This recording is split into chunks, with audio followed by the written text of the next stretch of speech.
What's up, y'all? This is CVTV Unplugged, and I am your host, MC Liro, the new AJ, aka the 2K Fab Five Freddy, and I'm here with a special guest, Doughbeezy, Southeast Beast. What's up, family? What's going down? Yeah, you doing good? Yeah, I'm good. Well, we're gonna get some exclusive from Doughbeezy. You got a lot going on. You got a new project, new music. Yes, sir. And we're hearing stuff about reality TV, a lot of rumors about a lot of stuff you got going on. So we're gonna get into it. Okay, let's go. Now I seen something that you have posted on social media when you was talking about the influence of your first 4 projects, and from Reggie Bush and Kool-Aid 1 to Black Magic all the way to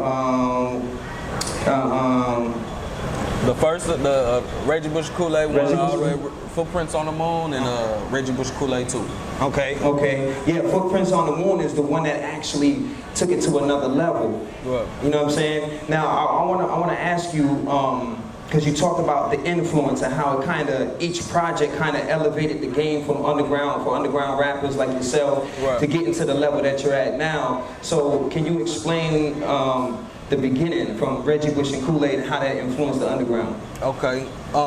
Pretty much, man, with Reggie Bush and Kool-Aid 1, when I first came out, I feel like at that point in time, it really wasn't too much of an underground for young artists. At that time, you know, it was a lot of older artists like SUC, Swisher House, the people who had laid the foundation down, and they had went mainstream. So it really wasn't too many underground artists around the city with for the young era. So I feel like with Reggie Bush and Kool-Aid 1, I showed that it was a way to be able to build an organic buzz, you know what I'm saying, without having to pay to play or anything like that.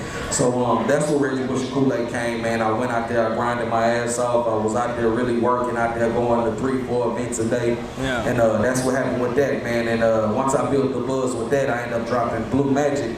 Right. And, with Blue Magic, I feel like it gave the city hope as far as artists that was my age, you know, or maybe not even age, just my class of artists. I felt like it gave hope that we can really do something. We can do it without a budget. We can do it without cosigns. We can really go out there and get it.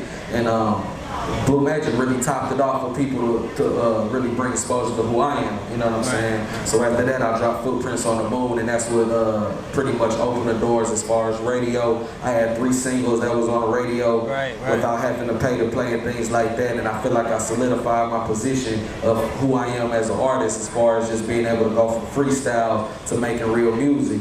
And here we are today with Reggie Bush Kool-Aid 2. And that was just like a rebirth of Doughbeezy, you know. For those who have been following me, they know about the situation that happened, almost losing my life, and I didn't let it slow me down at all. I took a little time to get things right with family, and I jumped right back out there like I never left. That's not, as far as the way the game is going now, a lot of artists are just dropping project after project, even in the industry, in the mainstream. It's just project after project, and but you only have 4, but there's a reason for that you were speaking on, talking about quality. Right, I was always a strong believer in quality over quantity. I never wanted to oversaturate myself, but at the same time, I do want to keep it real and be real with myself. I do feel like that was one of my flaws, one of my 2 flaws as an artist. I don't think that I was consistent enough with the music. I didn't want to drop a mixtape or a project every 3 months, but I also needed to do better than dropping one every year and a half or 2, you know what I'm saying? So, as an artist, I struggle with trying to find a median in between the 2 because I do need to drop a little more consistently, but at the same time, I don't want to oversaturate myself. Right. And I mean, I think that's what holds you in the spot that you're at now. I think that's what keeps you going and moving faster than a lot of other fellow artists. Is because every time you drop, it's so consistent, and your fan base already knows that, so it's not even a question to come to a concert to support you because they know that the quality is going to be consistent. And then when you talked about even getting over obstacles and still able to come out and drop another solid project. And now one of the singles that really blew up in Texas was it I'm From Texas, am I correct? Correct. Now, and you also shot the video for that. Right. How well did that do as far as, promotion and things like that? It was actually great, man. I first want to start it off by saying, man, just so people don't get it twisted, man, I was originally born in Cleveland, Ohio. Right. You know what I'm saying? And I moved to Texas when I was 12. I'm 30 now. I've been here over half my life. This is home. This is all I know. And I just wanted to clear that out there and put that out there for those who don't know and for those who do know and feel like I'm false representing. You know what I'm saying? Right. So, yeah, I'm from Texas. Other than Pastor Swisher, I'm from Texas is my biggest original record to this day. We shot the video with shout out to Chill over at IO Visuals. Shout out to Track Sounds for producing the track. Yeah, that was the first and only video that I put a big budget behind as far as the production on making it happen, and we put it out there to the world. It got picked up by MTV Jams. Right. It was all over TV, and it was just real good. Vote and BET. It's been on all the stations, all the networks, man, and it's been one of my biggest record to date. Things that other artists are not getting into. Now, I hear something that you're working with Q Guyton on a film. Definitely. Can you tell us something about that? Definitely, man. Big shout out to my partner, Q Guyton. Q Guyton is somebody that I feel like is one of the most slept on artists in the city, man, as far as just being an artist, not just a rapper. Q Guyton is one of the dopest rappers out here, and not only that, he's a video god. We call him Video Lord. You know what I'm saying? Straight up. Last name O Lord because he's a video lord, and he just have a very dope creative vibe, man. His content is always A1. And he's who actually inspired me to keep going, because around the time before I dropped Reggie Bush and Kool-Aid 2, you know, I had about half of it done, but I was really slacking, wasn't really sure if I wanted to put something out, because I just feel like the music that was going on around and in the city wasn't really something that I was influenced by, but he actually influenced me by the things that he was doing, showing me that it's folk that out there that's actually still creative in the city. Right. He inspired me to keep going, man, so we ended up linking up. And right now we have an EP/short film coming out, and to do something different other than just doing 5 songs and just dropping a music video, we feel like we wanted to switch it up and do a short film to it. You know what I'm saying? To give an example, the 80s babies, I'm sure we all remember how Michael Jackson, you know, used to have those little movies. You know, Thriller style. Yeah, exactly. Thriller style. He had the music, but also had like the film side of it too, to bring out the music. So that's just something we wanted to do collectively, collaborate and make something dope for the city. Now, I heard rumors, though. I heard rumors about something called retirement. I don't even want to say the word. First of all, you know, all these great things we talked about, you know, retirement. Explain that to me. Is it a thought? Is it absolute? Is it in the near future? Let me know. Nah, man, just to keep it 100, man, I did put up a post saying that, you know, I was going to hang it up, but within 5 minutes, I took it down just because my phone got to jumping like crazy. Yes, sir. Thank you for doing that.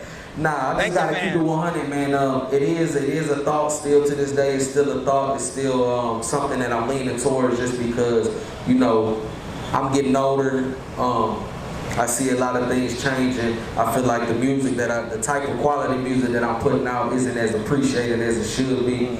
And you know, just as an artist, I feel like we all are sensitive about our craft. You feel what I'm saying? So for me to be doing the things that I've done, the accomplishments that we have made, I feel like we should be in a bigger place than we are right now. You know what I'm saying? So looking back, seeing how old I am now, 30 now, the things that I've done, and for me to be in the position I am now, I feel like I'm tired of spinning my wheels. You feel what I'm saying? And now, when you say spinning your wheels, when you say spinning your wheels, exactly what do you mean by that? The best example I can give, man, if somebody worked for a company for 10 years and they haven't moved up in their position, they're gonna go to another job, correct? Right. So that's pretty much how I am as far as with the music right now. I feel like I have put in a lot of work. I put in a lot of man hours, a lot of seniority. You know what I'm saying? I've done a lot, and for me to be in the position that I am in now, I just feel like I should be further. And one last quick question. Can you tell us something about, because you're also a CEO, you're many things. Right. You're also a CEO. Tell us about, is it Head Records Worldwide? Am I correct? Definitely. Tell us a little bit about that. Definitely. Head Records Worldwide, man, is something that started off as a brotherhood that ended up turning into a company. It was started in 1999 by 4 guys, my manager now and best friend, Al Hughes, him and 3 other guys, Rich, Lou, and Lav, R.I.P. to Richie Brown, they started it in the locker room at Clearbrook High School, and it was something when they were playing football, they used to always say, man, we gonna go out there and head Rick, you know what I'm saying? Right. And it turned into something where people was doing like this to mean that they head Rick whenever they get out on the football field. So they were about 3 years older than me, so whenever I was a freshman in high school, they were all seniors. I was the young nigga, like I said, freestyling at lunch. So that brought the music element to the side of hair records. And when we ended up getting out of high school, man, I just told Al that, you know, instead of me just being out here rapping and then me making it big and starting my own thing, I'd rather carry this hair record name. So let's go half on this CEO thing, me be half, you be half, and let's turn it into a brand, you know what I'm saying? It's the foundation was built on brotherhood, and then we turned it into a company, you know what I'm saying? And that's what it is. And still to this day, all the hair records that you see, nobody is signed, nobody is legally obligated to hair records. We all obligate ourselves as family and a brotherhood, you know what I'm saying? Okay. Well, I sure appreciate it, man. I sure appreciate everything. Y'all give it up for Doughbeezy one time. Y'all give it up. So we got a treat for you. We're gonna wrap up this interview part because we're gonna get into my favorite part. We're gonna see the man perform here live on CBTV Unplugged. That's why it's Unplugged, because we're gonna give you some live exclusive stuff. So we're gonna be right back and we're gonna give you this live performance from Doughbeezy. Yes, sir.